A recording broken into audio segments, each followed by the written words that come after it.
Victory over drugs is our cause, a just cause. And with your help, we are going to win. Pablo Escobar, the head of the Medellín drug cartel. The world's 14th richest man. He was, in many ways, a terrorist. This is an economic power concentrated in a few hands and in criminal minds. What they cannot obtain by blackmail, they get by murder. And I don't think he expressed any regret at all. He tries to portray himself as a man of the people, this kind of like leftist revolutionary outlaw. Nearly everyone in Medellín supports the traffickers. Those who don't are either dead or targets. If you declare war, you've got to expect the state to respond. This is the moment where he goes too far. 13 bombs have gone off in Medellín since the weekend. By the end of '87, Bogota is essentially a war zone. U.S. spending for international anti-drug efforts is going to grow from less than $300 million in 1989 to more than $700 million by 1991. It is the certain knowledge that no one is really safe in Colombia from drug cartel assassins. It's a conflict where the goal wasn't even to stop the flow of cocaine. It was to bring down this narco-terrorist. Everything has turned against him after this point. The whole thing he was building is collapsing.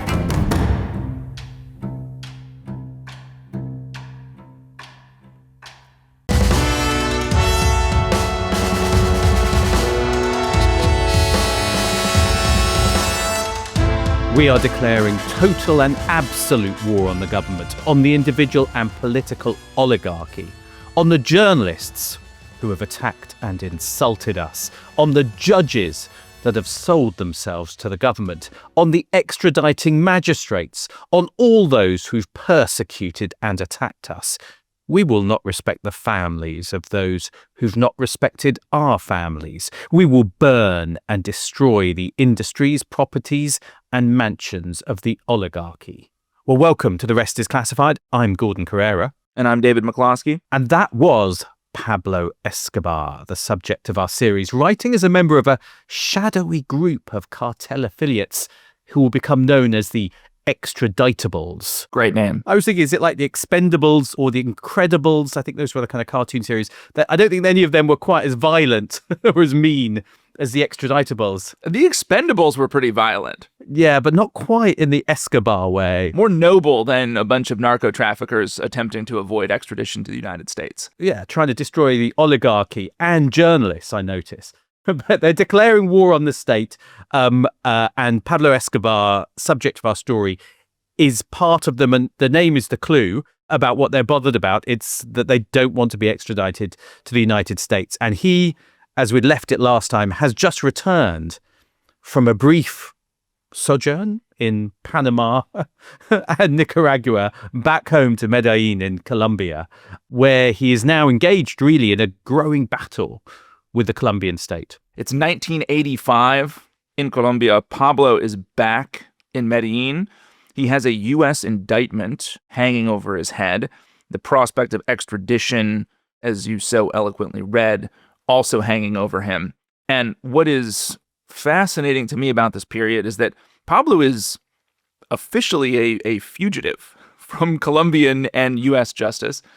But he's not really in hiding. In the last episode, we talked about his attempt to negotiate a deal with the government. Well, that never happened. He just decided to go home because his control over the cartel was slipping through his fingers. So he's gone home, and he's not really in hiding.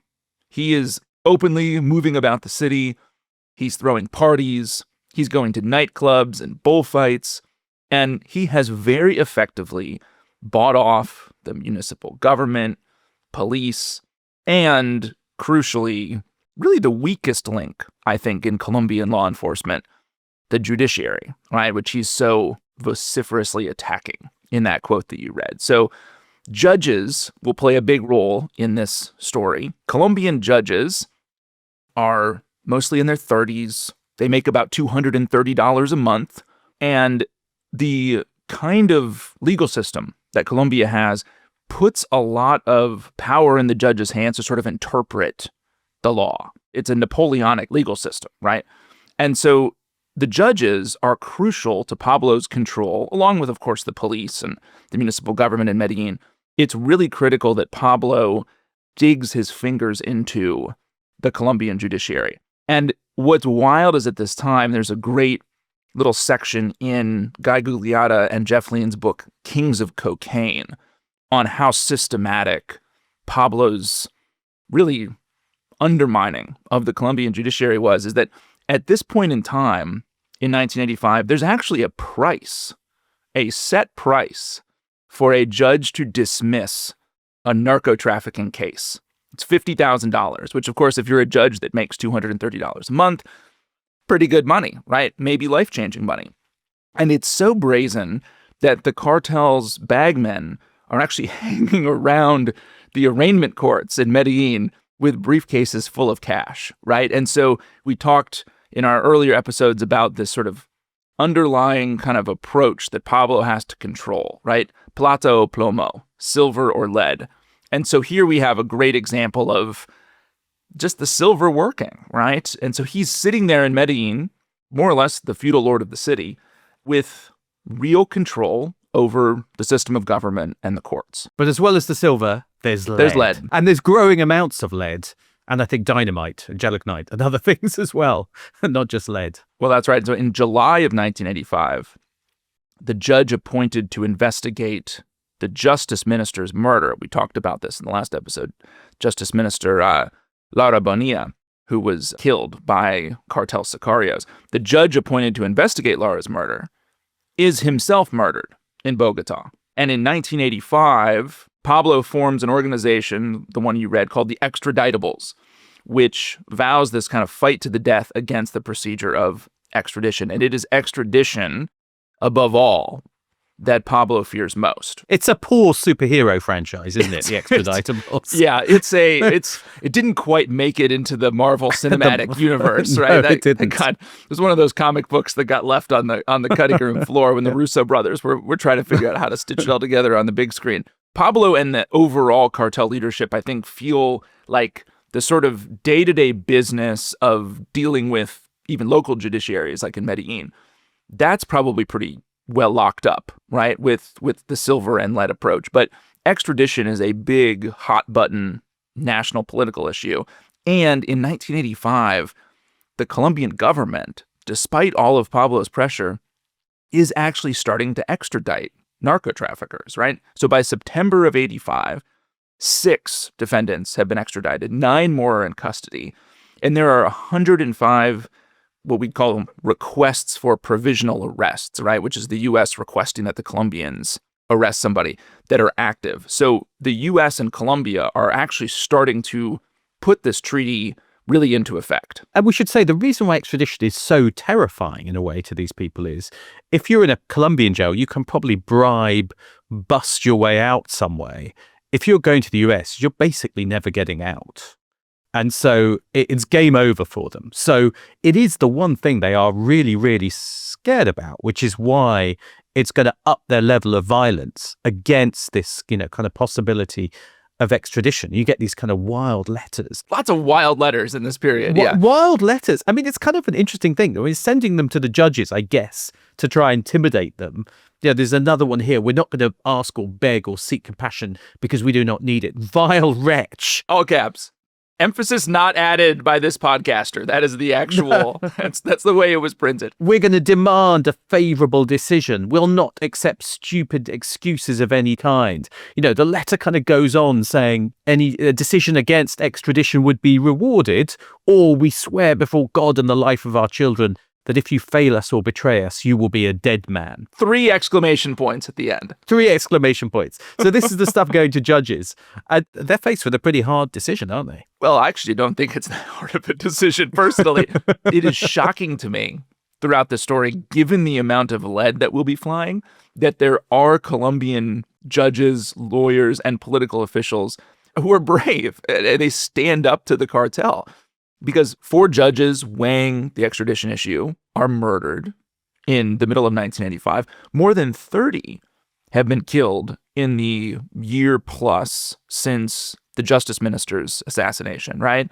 And so we're getting a lot of silver. We're also getting a lot of lead. And the issue is going to actually go in front of Colombia's Supreme Court.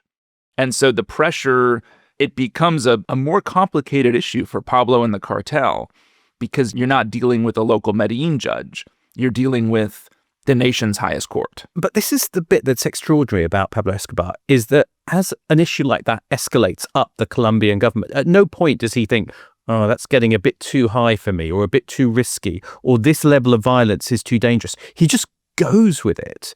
You know, he takes it to the heart of government, as we'll see. You know, I mean, there's something about that willingness to escalate, which is clearly what made him who he was, but also made him kind of ferociously dangerous and put a target on his back, I guess. Because, you know, it's going up to the Supreme Court. So what does he do?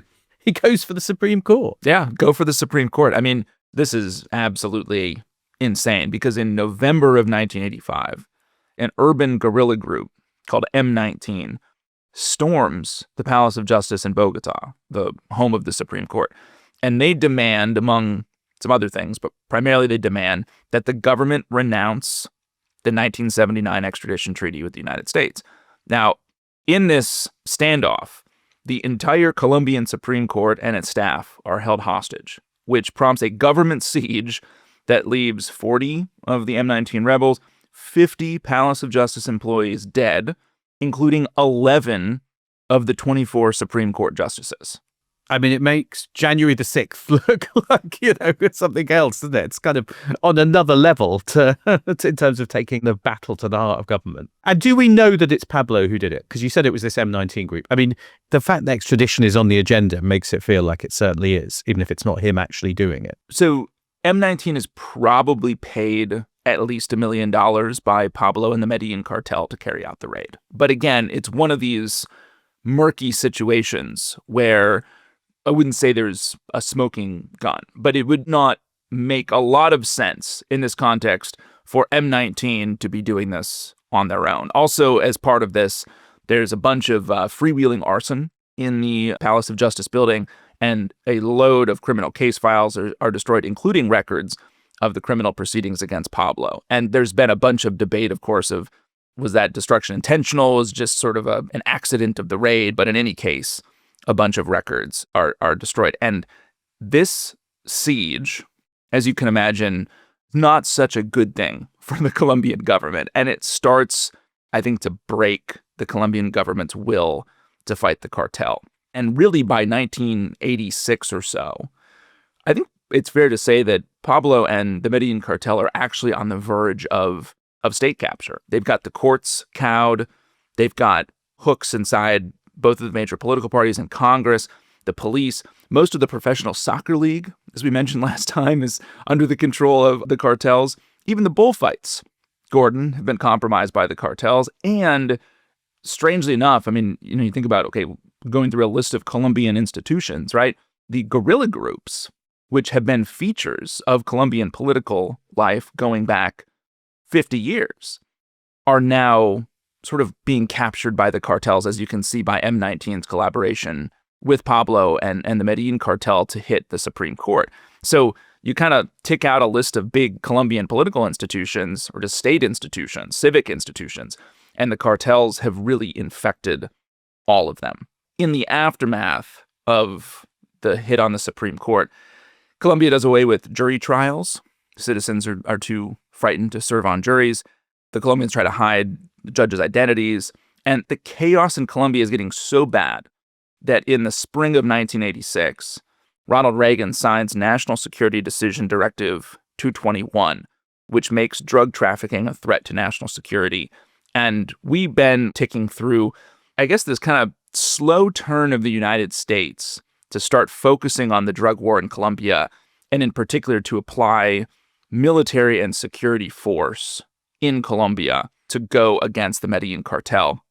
And this decision in 1986 really starts to open a door to the possibility of military involvement in the war on drugs, right? Because as part of it, the Departments of Defense and Justice are directed to, quote, develop and implement any necessary modifications to applicable statutes, regulations, procedures, and guidelines to enable U.S. military forces to support counter-narcotics efforts. And later that year, this actually begins with the involvement of the U.S. Army in cooperation with the Bolivians. That shift in U.S. capabilities, or willingness to use those capabilities, in the war on drugs is really going to be a critical piece of what will become the hunt for Pablo Escobar. And really, I think Washington's urgency is increasing, right, to do something, because at this point in the 1980s, the crack epidemic is really spiraling. Cocaine prices just keep on dropping.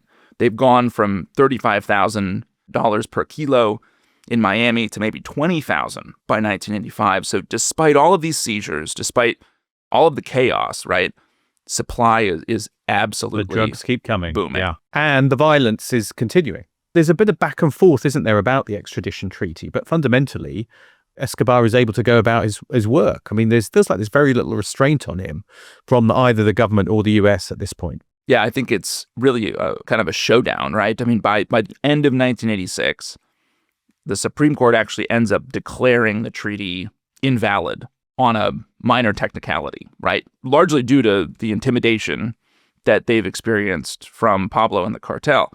The treaty had apparently been signed by a delegate of the president back in 1979, not the president himself, right? And so Pablo, of course, celebrates this decision in Medellín.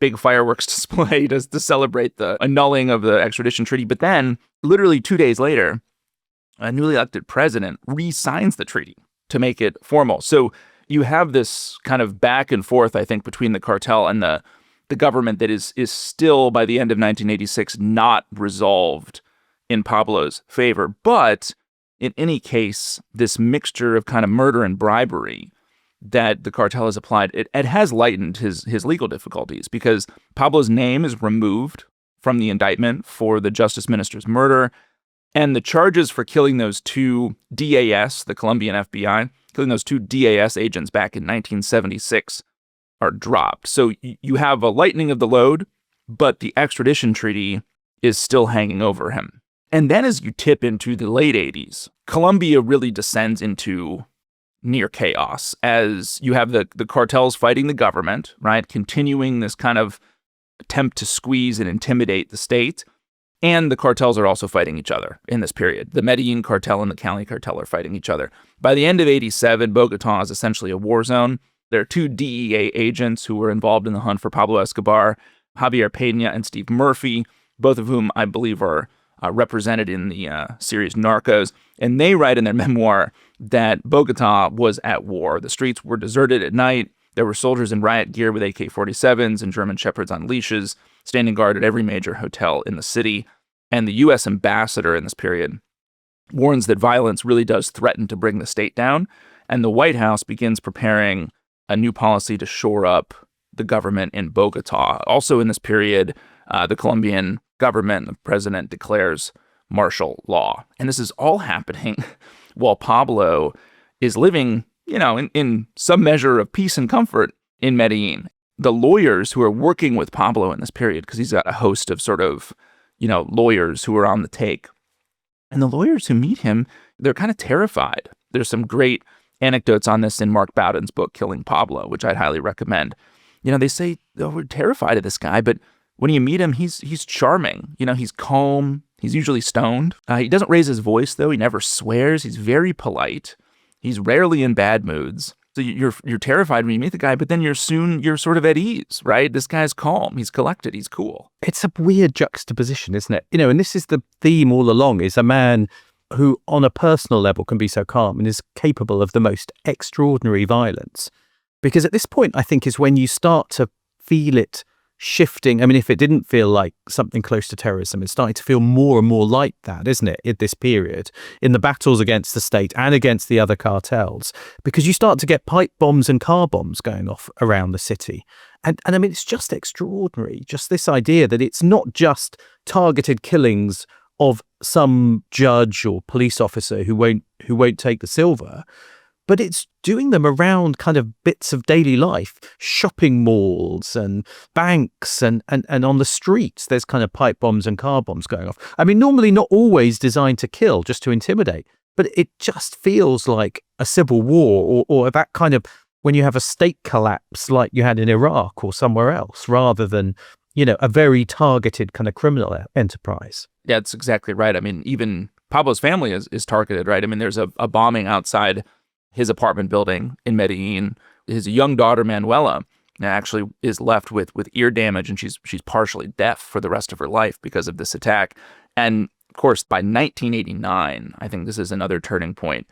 That is when you're starting to get into this more, I guess, what feels more like a terrorist campaign. There's bombs going off all over the city, and there are really a spate of assassinations, not just of government officials, but of journalists, lawyers, radio reporters. And through the spring and summer of '89, it's just like every couple days, somebody is killed, right? Or a pipe bomb goes off in Bogota. And in this period, that U.S. focus is continuing to shift from interdiction, right, cutting off goods, cocaine, getting into the U.S., to really attacking the roots of the cartels, right? So you've got more U.S. airborne and satellite surveillance over Colombia that's providing intel to Colombian forces on where the labs and the coca fields are. And Pablo, interestingly, I mean, he's trying to work this from the Colombian end, but in this period, Pablo is actually trying to do his own deal with Washington. So he tries to retain Kissinger Associates, Henry Kissinger's lobbying firm, unsuccessfully. And then he does retain a lawyer who works at the same firm as Jeb Bush, hoping that through their kind of mutual connections, he could persuade Jeb Bush to go talk to his father, then President George H.W. Bush, to sort of grease the wheels for Pablo. These efforts go nowhere. Now, by 1990, there is a presidential election coming in Colombia. And there is a very popular reformer named Luis Galan, who's a senator from the progressive wing of Colombia's ruling Liberal Party, who is the absolute frontrunner and is expected to take more than 60% of the popular vote. And he's anti-cartels, isn't he? He wants to go after them. Totally anti-narco, right? He is 100% committed to extradition. And in his campaign speeches, he regularly calls the cartels a threat to liberty and justice. So he is unambiguously opposed. And on the 18th of August, 1989, Luis Galan dons a bulletproof vest and speaks to a crowd of 10,000 who have gathered for a campaign rally. So he gets on the stage, he's waving at the crowd. There are 7 gunmen that have been dispersed out in the crowd who open fire, and 2 bullets penetrate Luis Galan's stomach just below the vest, and he's killed. Bogota goes on absolute lockdown. The sitting president declares a state of emergency. He suspends habeas corpus, which requires that after you're arrested, a person needs to actually be brought before a judge or into court. And that state of emergency gives the president the power to reinstate the extradition treaty without congressional approval, because it had been in this limbo. So the president reinstates the extradition treaty without congressional approval. He does that immediately after this assassination. So he's taken out half the Supreme Court, or someone has probably on his behalf. Now we've taken out a presidential candidate, but it's actually, to some extent, the next thing which he does, which I think is actually the most extraordinary thing, which happens after that, and which feels like it is a turning point for Pablo, in which even he, and even for Colombia, he's going to go too far, because it's something which really crosses the line into what we think of as terrorism, isn't it? Well, exactly. And 3 months later, in November of 1989, Avianca Flight 203 departs Bogota's El Dorado International Airport. It leaves at 7:13 a.m. 5 minutes later, it's up at 13,000 feet. All's going smoothly. At 7:18, an explosion rips the plane in two, splitting the nose from the tail. There are 3 bystanders on the ground who look up to see debris hurtling toward them. They're killed instantly. In total, 110 people are killed, including 2 Americans who are on the flight. And what is wild is that Luis Galan's successor as the Liberal Party candidate had been scheduled to be on the flight, but he cancels at the last minute. The guy who's carrying the bomb is given a briefcase, isn't he? And he's told it's a recording device in order to record an interview or a conversation that's going on the plane. And he's told just turn it, once the plane's in the air to start the recording device. and he doesn't realize it's a bomb. I mean, it's kind of, you are blowing up a civilian airliner in order to take out one person. It's a suicide bombing. It's a suicide bombing. Yeah, using an unwitting person to do it. I do find this particularly extraordinary. And it's that moment where you think this surely is too far, isn't it? I guess it's an interesting question of whether these are mistakes. And obviously, you'd have to argue, given what is going to come, that these are mistakes. This is the moment, he goes too far. This is the moment where he goes too far, because you have drifted from more run-of-the-mill, I guess you could say, cartel violence, and also, frankly, violence in Colombia, to now attacking an airliner that has American citizens on it.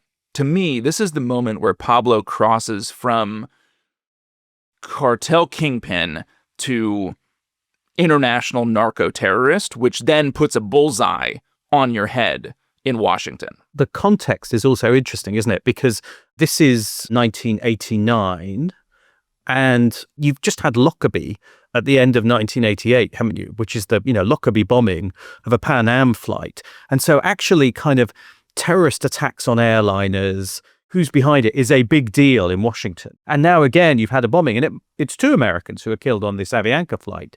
But it's still somehow, in that context of the time, is bound to draw Washington into seeing what's happening in Colombia and Escobar in a different way, which I think is what it does. So it does feel like that is just a step too far by him. Well, maybe there, Gordon. Let's take a break. And when we come back, we will see exactly how Washington puts the bullseye on Pablo Escobar's head.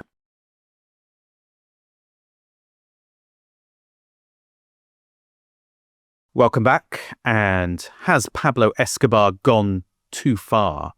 I mean, it seems extraordinary given all the other things he's done, but blowing up that aircraft, the assassinations of presidential candidates, that's brought him into Washington's sights, hasn't it, David? Yeah, killing half the Supreme Court justices just wasn't quite enough. It had to go further. I mean, it is one of the wilder aspects of the story of just how far to this point Pablo has gone before the United States starts to get really serious about bringing him to justice or attempting to kill him.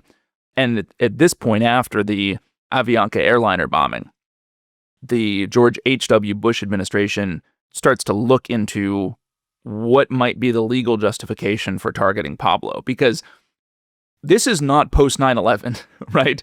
The legal framework that the American government is dealing with to go after a Colombia-based narco trafficker, well, it's kind of thin, right? So since the mid-70s, the issue of targeting foreign citizens for death had been governed by Executive Order 12333. And the pertinent parts of that basically say that there is a prohibition on assassination, so nobody employed by or acting on behalf of Washington can engage in or conspire to engage in assassination. And then there can be no indirect participation by any agency of the intelligence community in requesting anybody to kind of undertake activities forbidden by that order. So it's attempting to put some guardrails on a lot of the insanity that happened in the 50s and 60s in the U.S. intelligence community. Yeah, it comes out after the commissions, which reveal all the attempts to kill Castro and all the kind of crazy plots that the CIA had been up to. So they put this prohibition in, which kind of sounds like it stops assassination. But then again, this is also a war, isn't it? You've got a war on drugs. This is a very interesting story about the overlap between the intelligence world and the military world. And the two are fused here. And that offers, I guess, a route for the United States to be able to go after people and to do certain things. So, I mean, literally weeks after the Avianca bombing, the White House releases an opinion by the Department of Justice, which concludes that it would not violate the Posse Comitatus Act, which is essentially a prohibition on using the military to enforce laws in the U.S., right? DOJ wants to be sure it's clear that using the military in Colombia isn't going to violate that law.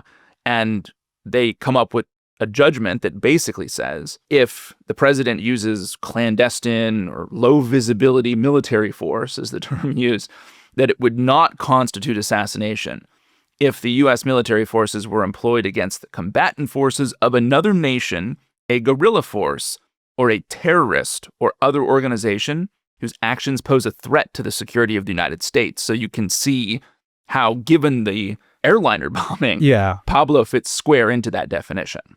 Strikes me as a very well-lawyered statement. Oh, yeah. Appropriately papered, yes. Appropriately papered. And it is interesting because it becomes, I mean, you see it in lots of other contexts. We don't do assassination, but we do preemptive killing of people who pose a direct threat to the United States. Yeah, exactly. And this goes right through to the Bin Laden raid, where technically it was a capture or kill, but everyone knows what it is. So there's always this wiggle room. But you're right, it is the ability of the US to designate Pablo as a threat to the United States and a terrorist. That really gives them the leeway to do this. And again, he set that up by bombing airliners with U.S. citizens on board. And you can see in this DOJ ruling, I mean, some of the seeds of what will become the justification throughout the war on terror to kill, I mean, not just terrorists who are sitting in Pakistan or Afghanistan who are not U.S. nationals, but even the killings of someone like Anwar al-Awlaki, who's a U.S. citizen and who's in Yemen, right? Like,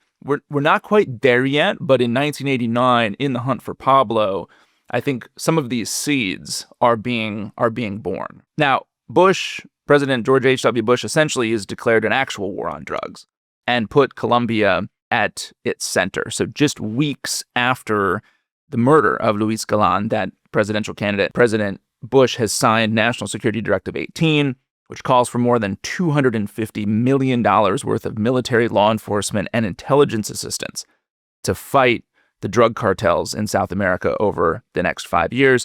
And a week after that, he's authorized $65 million in aid for Colombia alone. At that point, Colombia is probably the source of maybe 80% of the cocaine that's making it into the U.S., so allocating some money specifically for that theater makes sense. He authorizes sending a small contingent of U.S. Special Forces to Colombia to train its police and military. So again, we're seeing this creep of more and more U.S. sort of military involvement in South America. And you have some senior U.S. officials who are even starting to weigh steps of like, how would we approve unilateral U.S. military action against the narcos without the approval of the Colombian government? So over the next 5 years, the U.S. is basically going to underwrite a covert war in Colombia. U.S. spending for international anti-drug efforts is going to grow from less than $300 million in 1989 to more than $700 million by 1991. And that doesn't even reflect the Bloc budget, so the secret kind of military and intelligence spend that'll be deployed as part of this effort. It does remind me a little bit about, going back to the war on terror analogies, the war against al-Qaeda when it's in Pakistan. And that issue that you're both funding the Pakistani government and working with them, and you know that there's elements of the Pakistani state who have close relationships with Al-Qaeda and might be protecting them. And do you, act unilaterally? And I mean, in the modern world, you've got drone strikes and predator drones to take people out unilaterally, which is what the US ends up doing in Pakistan. But at that point, this is all going through the Colombian government, which obviously has its advantages, but also, has its challenges, I guess. But the US is basically going to bankroll special teams of Colombians to do this for them and to some extent with them. Well, and I mean, you need some element of Colombian help to do this, right? And ideally, the Colombians would be taking the lead. But really, at this point in the late 80s, right, if you're Washington, you kind of look at your array of Colombian military and security and police institutions, and you've got to be thinking, boy, like, do we have actual partners here? It's to your Pakistan analogy. So what happens is that with some of this U.S. funding, the Colombians create special police units, which are called the search bloc, that are dedicated to hunting down Pablo and the other narco kingpins. Command of the group is considered so dangerous that it is supposed to rotate monthly, although, as we will see, that doesn't practically happen. And command is initially given to a man who will be very important for this story, Colonel Hugo Martinez, who's known to all as Flaco. Skinny, is that what Skinny it means? Skinny is how it translates, yeah. He is a really interesting character, isn't he? He's a stern man. He's apparently very tall, very skinny, very taciturn. He's quiet, he's kind of bookish. He's a longtime administrator, but very tough, very courageous. And I think he, more than anyone else, is going to embody the Colombian side of the hunt for Pablo Escobar. He's an example of those Colombians who are brave enough to not take the silver and risk taking the lead from Pablo, and to go into what will prove to be a long war with Pablo. And I think he's a very interesting figure in that, but also knows how to play the game, I think, as well. But yeah, this search block is going to become the kind of key instrument, isn't it, for the US and for the Colombians to go after them. Well, and Pablo has thoughts on the search block, of course, and he responds to its creation by saying it won't last 15 days.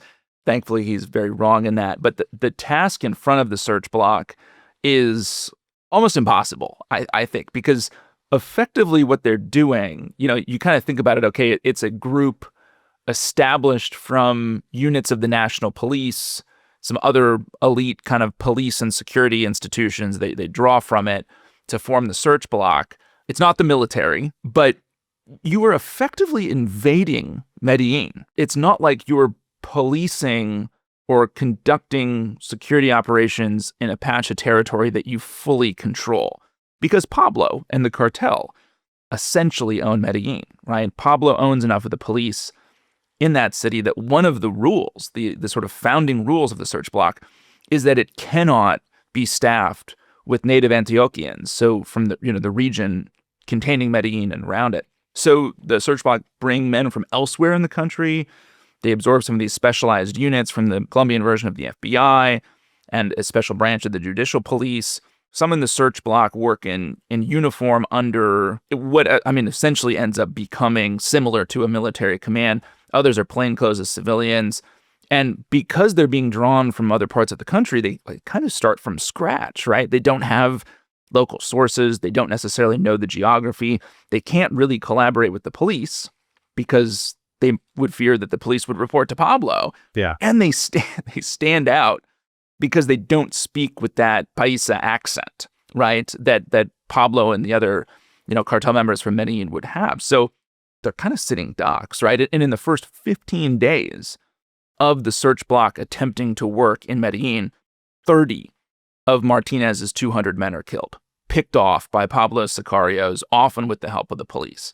30 out of 200. Back to your point on courage, you have to have, some guts to be accepting a job with the search block. And in fact, this is a sign of Hugo Martinez's character. I think it just hardens his resolve. So he gets 200 more men.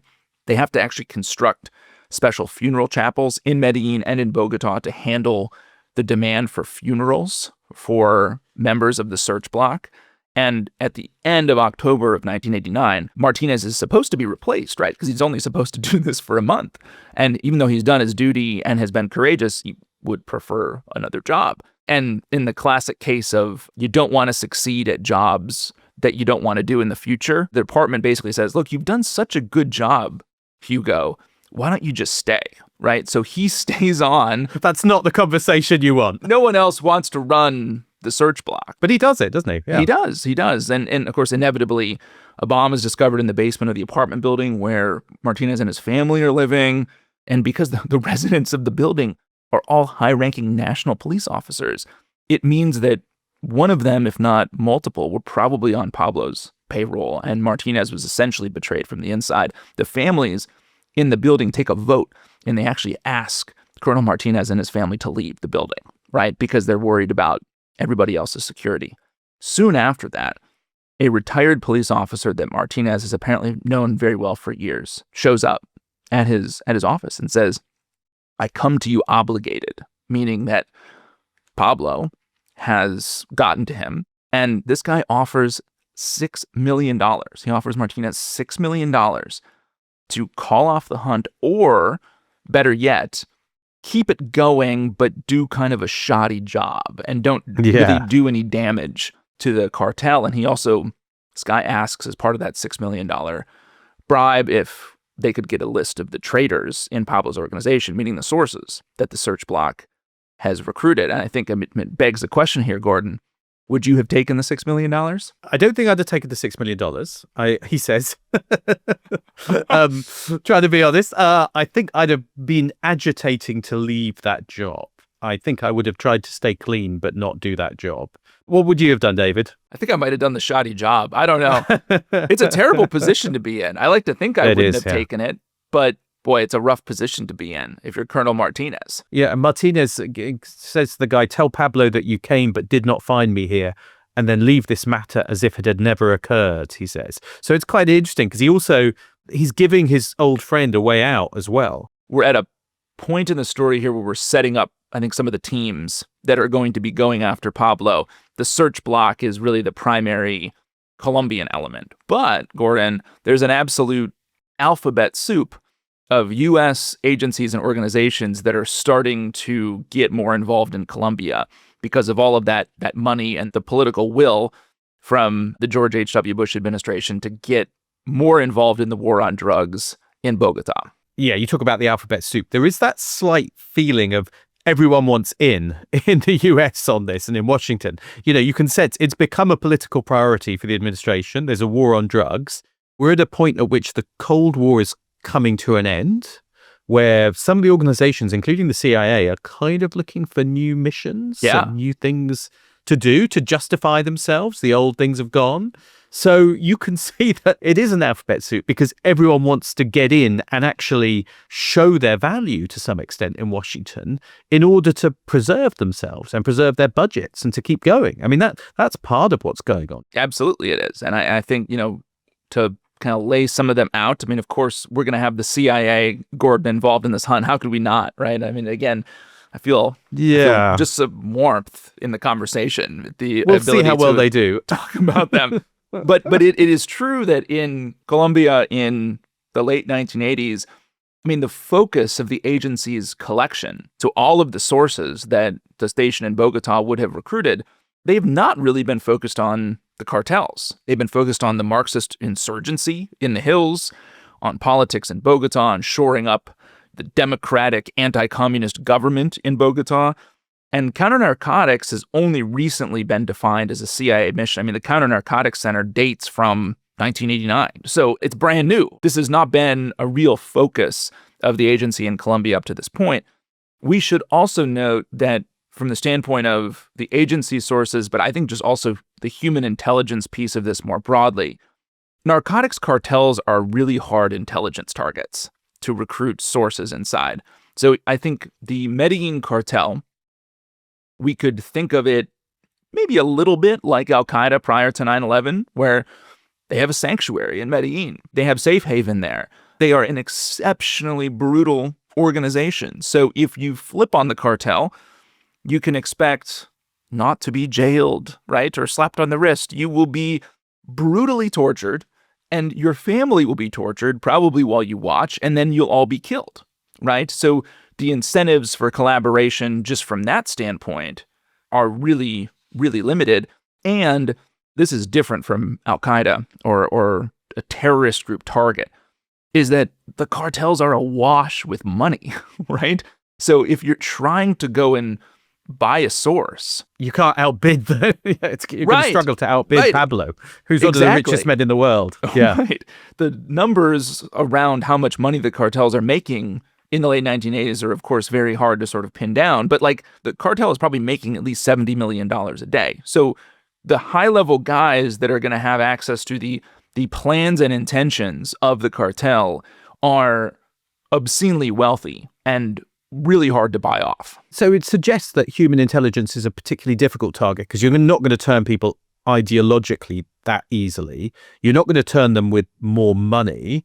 So, I mean, is that why ultimately this becomes more of a technical intelligence mission rather than necessarily entirely a human intelligence mission? It's kind of interesting, isn't it? Is it because it's such a hard target? I think that's exactly right. And we should mention that from the human side of things, as much as it pains this former CIA guy to include other agencies in the collection of human intelligence, we have, the FBI has made some inroads working informants who are captured in the U.S. and then get sent back to work inside the cartel as sources, but they're not a huge player. The DEA, agents of the DEA, the Drug Enforcement Administration, are on the ground working with the Colombian police, trying to run and recruit sources inside the Medellín cartel.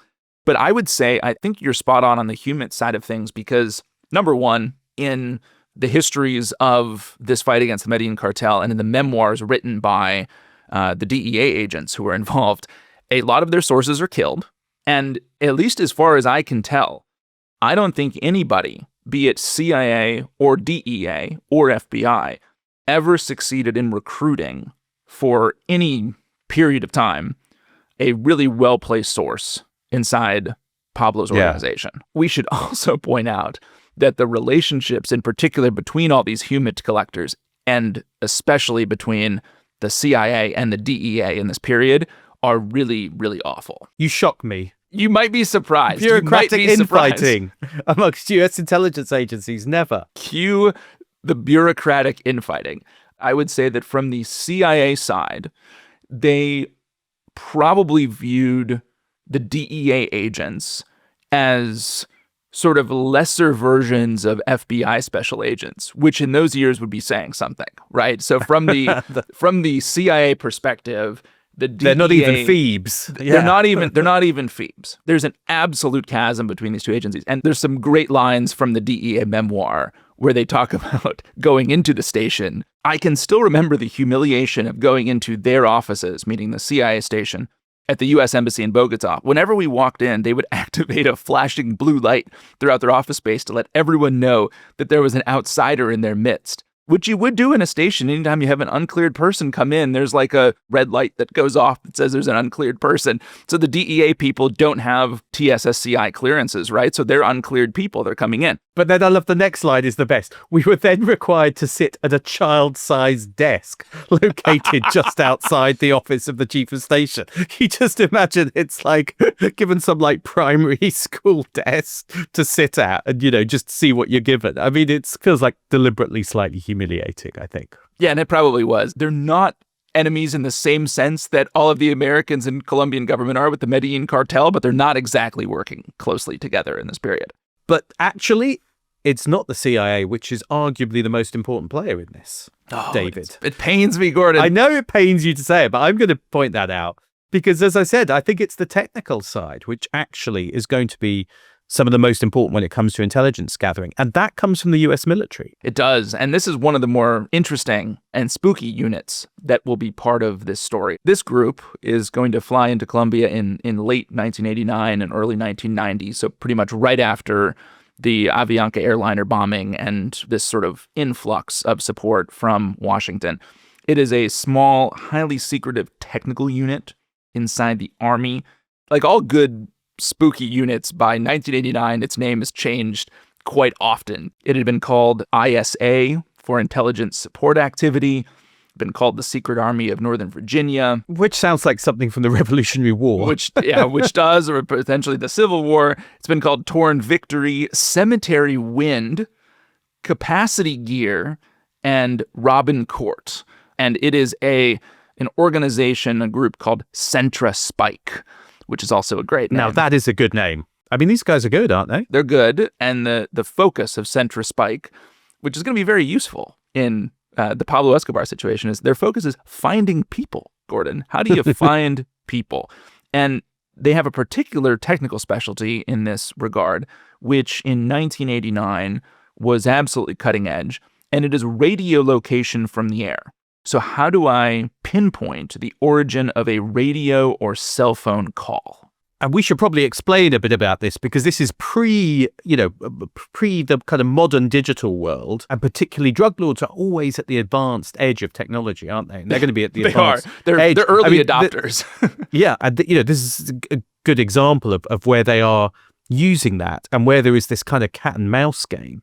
But I find it so interesting because actually some of the techniques that Centra Spike are going to use are basically very similar to what you read about from the Second World War. And, direction finding and the way in which the Nazis were looking for undercover British, SOE and MI6 operatives in Europe who were using radio sets to kind of wireless telegraphy, send messages back to Britain. And the Germans would have, in that case, vans driving round cities where they thought they might be, and they would try and pick up a stronger signal and then try and triangulate based on the strength of the signal where it was most likely coming from. And that's essentially what they're still doing now in the late 80s, early 90s. But by 1989, Centra Spike can pinpoint a radio or cell phone signal down to within a few hundred meters in many cases. And instead of triangulating from ground-based receivers, like you mentioned in the Second World War, where you've got vans, they're all on the ground, Centra Spike can do this from inside one small aircraft. And the aircraft accomplishes this by taking readings from different points along its flight path. So as soon as Centra Spike receives a target signal, the pilot can begin kind of flying an arc around it and using onboard computers to do a very precise and very quick calculation of where that signal might be coming from. And they can typically do this within seconds. So Centra Spike is a military unit. There's a major in that unit named Steve Jacoby. He goes to Colombia. There's a handful of people in the embassy who are read into the program, and it's probably operating largely out of the station. He's got a very small team. They obviously don't want many people in Colombia, if at all, to know that they're there. These guys are not partying. They're not going out in Bogota. They are playing themselves off as really boring admin or tech people at the embassy. The team by that point has some experience in both El Salvador and Nicaragua, primarily using this technology to target communist guerrilla groups, right? So it's now being turned, again, theme of this series, right? What had been used against communism is now being turned against drug lords. And what I think is very interesting about this technology is that once Centra Spike has acquired a signal, so long as the target left the battery in their phone, the Americans could actually turn the phone back on without triggering its lights or anything.